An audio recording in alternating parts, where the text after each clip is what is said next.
I'm John Lundquist with Lundquist Appraisals and Real Estate. And I'm here with Tisha Strickler, a real estate broker in our office, and we're starting a podcast. And why are we starting a podcast again? Well, because there's a gap where people don't know what to do and when to do it and why things happen the way they do. And, better understanding is how these people make their best move. We've got an office full of experienced agents. Why not bring that to people and have a little fun with it? Sounds like a good time. So, Lundquist Real Estate was founded in 1981. We've been in the Wabash County area, surrounding counties for years. I thought that this would be a great idea to kind of get some info to the public, have different topics. So, John, what got you into real estate? It was a family-owned business, and Grandma founded the place. Dad's been there my entire life. I kind of was on his heels as a kid, and there was a point in time where it just made sense to come in, try to be the third generation. I've always liked working with people, and it just kind of fit for me. I mean, I probably have a different story than a lot of real estate agents do because it was a family business, but that's mine. Why'd you decide to come into the real estate business? I came into real estate because it was something that I've always been interested in doing. And I've got a little one at home that it gave me the ability to do something that I loved and still spend time with my child. Right. Awesome. So, a little bit about our office. We've trained some of the top agents in our area over the years. We've been around for over 40 years, consistently. We specialize in residential real estate, commercial real estate, farm, land. Small town, rural Indiana, you kind of have to do it all. What would you say your expertise is, Tisha? I do a lot of residential. I've done some commercial and some farm, but I've done a lot of residential. I like helping with training the new agents. Currently, I'm sitting on the RACI board of directors and a couple of our committees. I'm actually the chair of our social activities and co-vice chair of our RPAC committee. Your father sat on the board of directors for years as well. I think we've always had somebody from our office in that position. Yes, yeah. Our office has had a lot of people participate in the associations, which is a good thing. Leading into this podcast, we're going to just pick random topics, that we think are related to the real estate industry. We're going to try to explain those. Obviously, anybody watching this podcast can comment and ask us to hit certain topics if there's something they're interested in. But, I just think there's tons of stuff that we can educate people on. I absolutely agree. And it's one of those that I don't feel very many people are super educated when they start the process. And it is, for most people, purchasing their home or their business is the largest purchase that they will make in their lifetime. Oh, absolutely. And more investors buying homes, trying to flip homes than ever before. That's become a huge thing.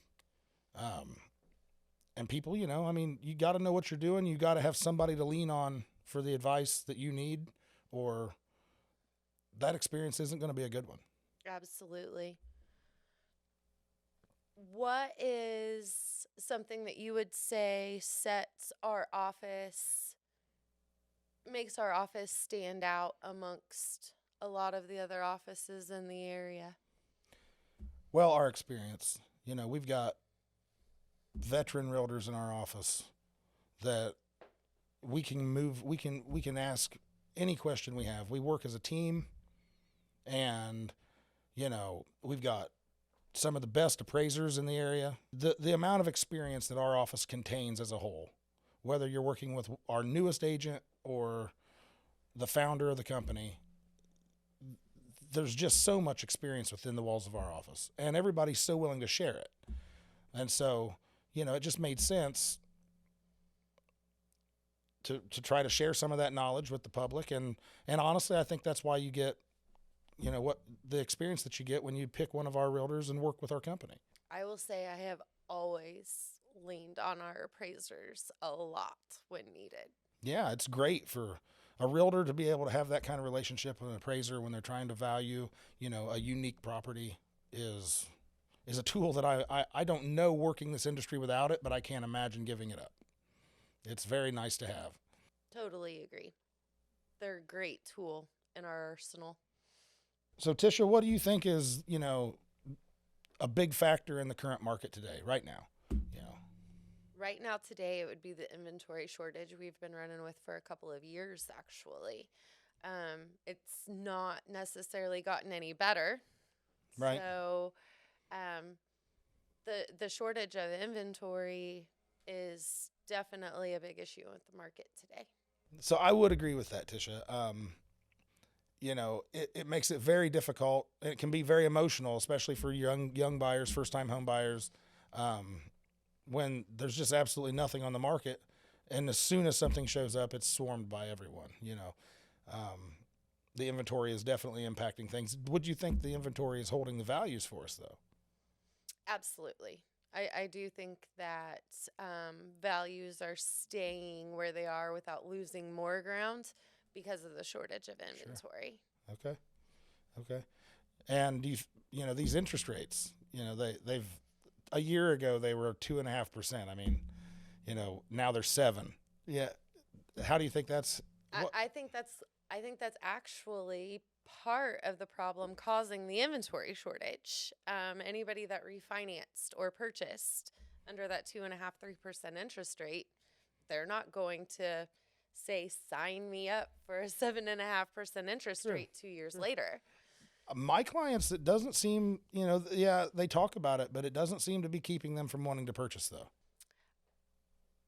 I would say that it would depend on the caliber of buyer.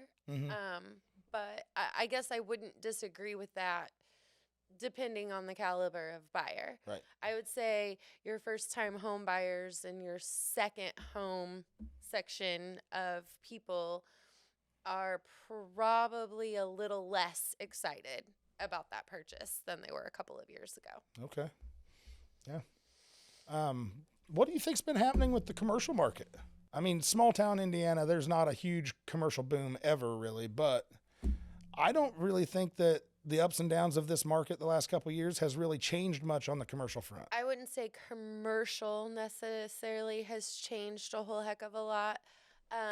Possibly investors that are purchasing rentals, those kinds of things, they're just not in the realm of what they're used to paying for them at this time. Mm-hmm.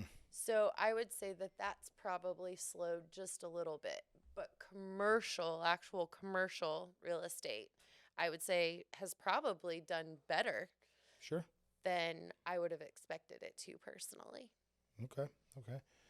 Well, and I think rent inflation, you mentioned rent. I think the inflated rent in our area has driven more first-time home buyers out, regardless of the interest rates, than ever before. Absolutely. I mean, they can just buy so much house for what they're being charged in rent right now. Yes. And I don't see that changing unless we get flooded with a bunch of new rentals. They're just in high demand. I would agree with that. Yeah. So Wabash County, it's not a big place. I mean, it's got its niches, but there are some exciting new things coming with new construction opportunities. Wabash does have a lot of new construction coming up. We've got one site that I know is going to break ground as soon as the weather breaks for new housing. Mm-hmm. Do you think those will be popular? Do you think they'll sell quickly? I absolutely do. Yeah. I do. I hope so. We need housing, and this is one solution to that. People coming in from other areas, not the big old historical home doesn't fit every family. No. And so these are going to be some new construction options that I have not seen this volume of in the Wabash market in my career. I think it's going to be a great thing. I would agree with that. I think that it's something to get excited about. It's also going to offer us some condo and villa opportunities that we don't have a whole heck of a lot of in Wabash. Right. Yeah. And the ones we have are highly sought over for, our retirement aged community members. I mean, that's where they all go. There's a waiting list for them usually. Absolutely. So, farmland, just touching on all the bases here because this is our first show, I mean, farmland. I mean, who ever thought? Not me. I mean, you talk to everybody's got that grandpa that, remembers the good old days, and now it's $15,000-$16,000 an acre. Absolutely. Do you think farmers will cash out, or do you think they'll keep rolling this through to the generations if they're still actively farming? Again, I think it's going to depend on the farmer. Mm-hmm. I think that especially in Wabash County, we have a plethora of huge old farm families, and I think that most of those farmers that are your larger farm family are going to continue to hand that ground down to the next generation. Mm-hmm. I think that there are also a great deal of our larger farmers in Wabash County that don't necessarily have kids that are going to take over the family business. And they may or may not capitalize on how high ground's going right now. Sure. Yeah. So there's a lot of things that, in just the last half a decade have changed immensely in the real estate market in our area, and I'm sure across the country. There was things that changed entirely, through COVID.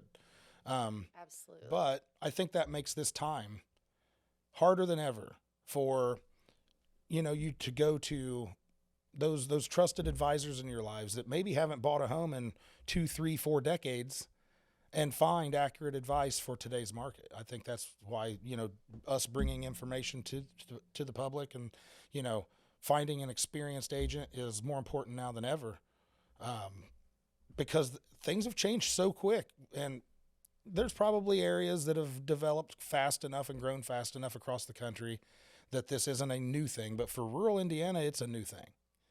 Absolutely. I think one of the things that I appreciate and brag upon on our office probably the most is, I haven't been doing this as long as you or as some of the others in our office have. I've been an agent for 8 years now. But we've got extremely experienced. I can't buy your dad's 42 years of experience. I can't buy that. Sure. But I can call him and ask him any question that I want if I don't know it. Right. And get that answer. Yeah. Well, I think, to those watching, as more topics come, that niche within our office structure is going to benefit every single client we have. It's benefited me when I was learning. I still learn every day, but when I was a new agent, it was worth its weight in gold. And even now, but I run things past some of our younger agents just for different perspectives, just to keep up with what their clients need. It's having that environment is an absolute win-win for the client. Absolutely. Where do you see things going in the next year? I have no idea. I don't think there's a lot of people that I think would say that. I think this year is going to be a very pivotal year, one way or another. Mm-hmm. Historically, an election year is always slower than a regular year. I'm hoping that not to be the case this year. However, historically, that is kind of what happens. The closer it gets to election, the more volatile the market gets. Why do you think that is? Well, there's always a lot of things that are potentially going to change in an election year.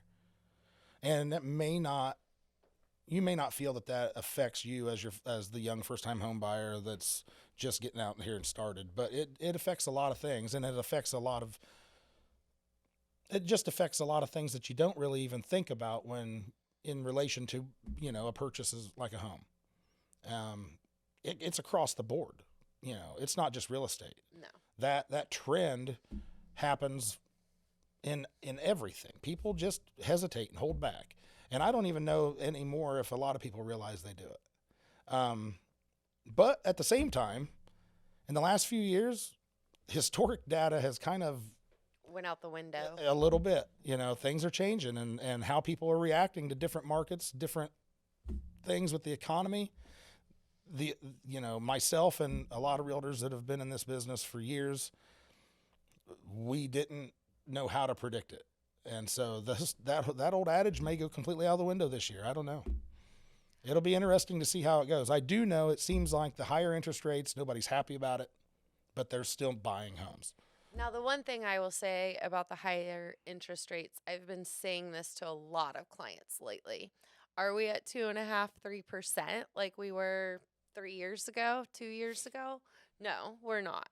However, when I started in the business in 2016, our interest rates were sitting about exactly where they're sitting today. Mm-hmm. So, is it higher than it was 2 years ago? Absolutely. Is it that out of the realm? I would say no. I would say this is about where we were sitting with interest rates before COVID hit in 19. Right.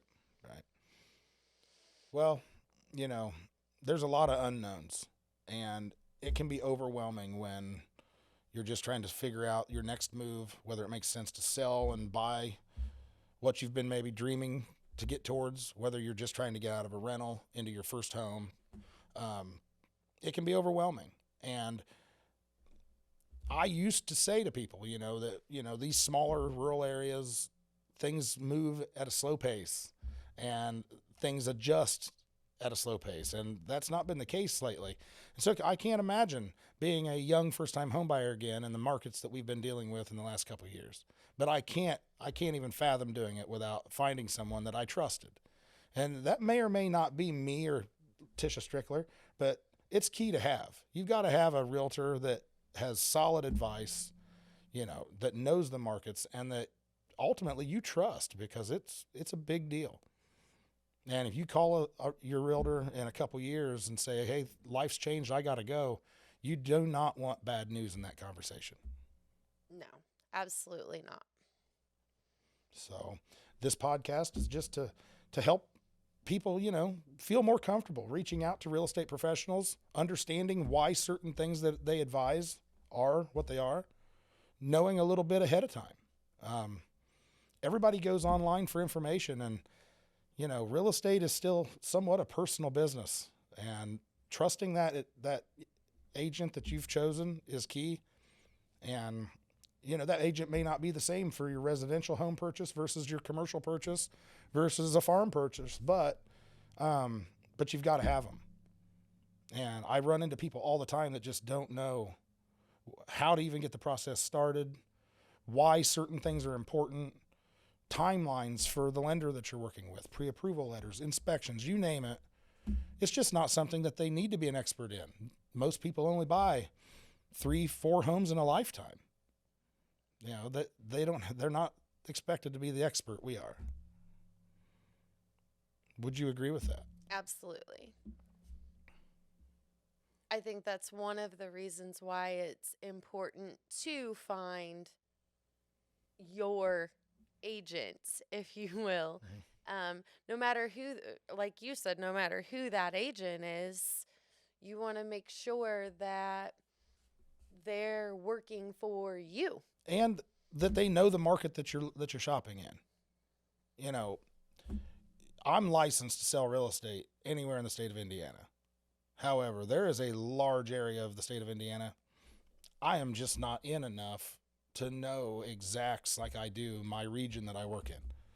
And I think, whether I'm allowed to or not, I truly believe that to some extremes, we need to refer people to agents that can help them. I see agents coming out of other areas. This is a tough business to get up and started in. This market's been nuts. And, you've got to not only have a knowledgeable agent, but you have to have an agent that's knowledgeable about the region that you're shopping in. I think that's a big deal. I'm not going to be comfortable knowing the market in Indianapolis, for example. However, I have made contacts with agents through different classes that I would be 100% confident sending a client that's moving to that area to that agent. So if you listed a home for somebody that was relocating to another area, that's exactly what you'd do. You'd help them here and you'd refer them to a knowledgeable person there.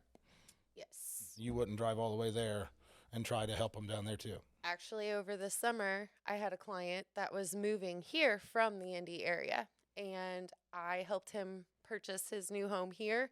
And one of those agents that I had met at class that was down in that Indy area, I referred him to her, and she listed his house down there. Why wouldn't you want the commission from both? Well, let's not make a mistake. I would love the commission from both of them. However, I don't know Broad Ripple, Indianapolis. Could I fumble through it? Absolutely. Is that in the best interest of my client? No. Sure. It absolutely isn't. I know the Wabash market. She knows the Indy market. That makes sense. I agree. Something to think about. You know, maybe because of where you're moving and where life's taking you next, you need more than one agent. You might be best served that way. I mean, there has been instances where one time in particular, I remember driving out of what I would consider our area. I had a client that we had his house listed in Wabash. We get an accepted offer on it. At that point, it's go time. Well, he couldn't get an agent in Muncie to call him back. Mm-hmm. So we're on a timeline, like you were explaining timelines a little bit ago. We're on a timeline to find them something to go to close on their house. So because they couldn't find anybody, I was left with going down there and taking care of the issue for them. And I'm sure there's a lot of good realtors in that area as well as any area. Absolutely. But, you know, we all like new clients, but we make most of our living on referrals. And if you're a new person going into a new area and you don't have an employer hooking you up with someone or a way to get in contact with someone, it can be hard to get and make initial contact and start working with someone. I see it everywhere. I'm not going to say that's the way it should be, but it's a fact. Speaking of our area, what would you say your area of, our business's area of expertise would be? I mean, I'm going to be comfortable in the markets in Wabash County, Huntington County, Miami County, Grant County. So the surrounding counties. Absolutely. Okay. You know, that is where we make the most of our business, is Wabash County, surrounding counties. I would say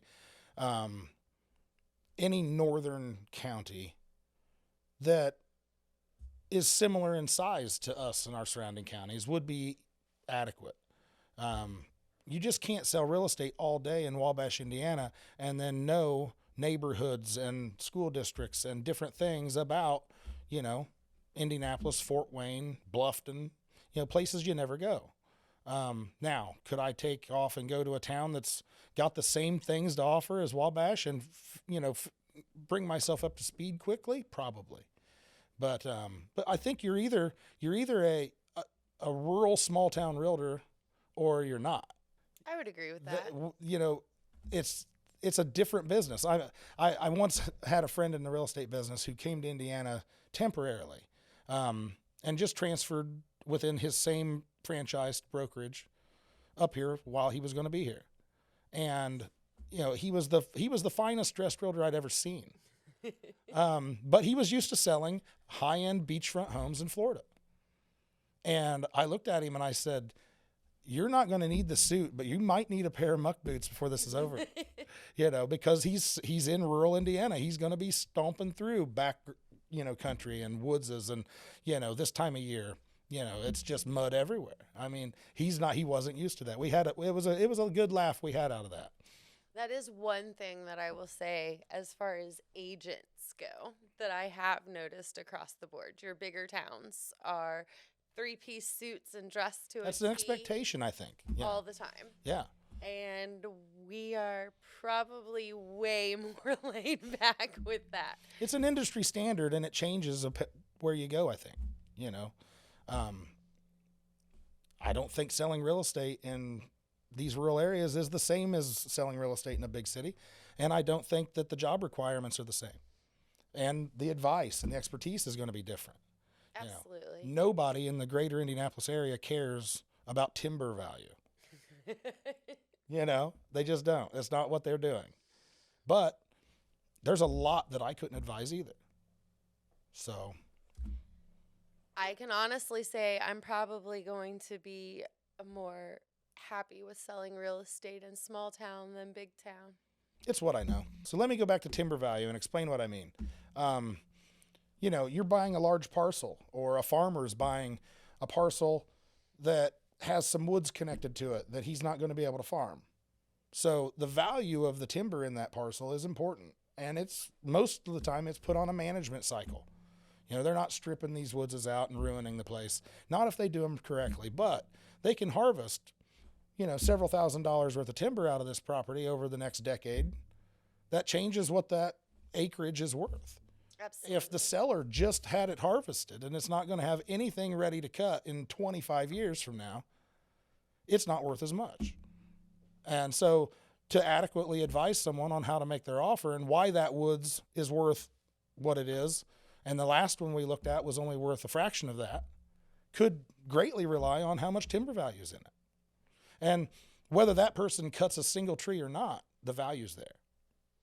Well, and even with residential, that comes into play as far as what that bulk acreage would be worth. If I'm selling a house that's got 9-10 acres with it, and that woods is not a mature woods with mature trees in it, that land value is going to be different than a woods that's ready to have timber cut out of it. Absolutely.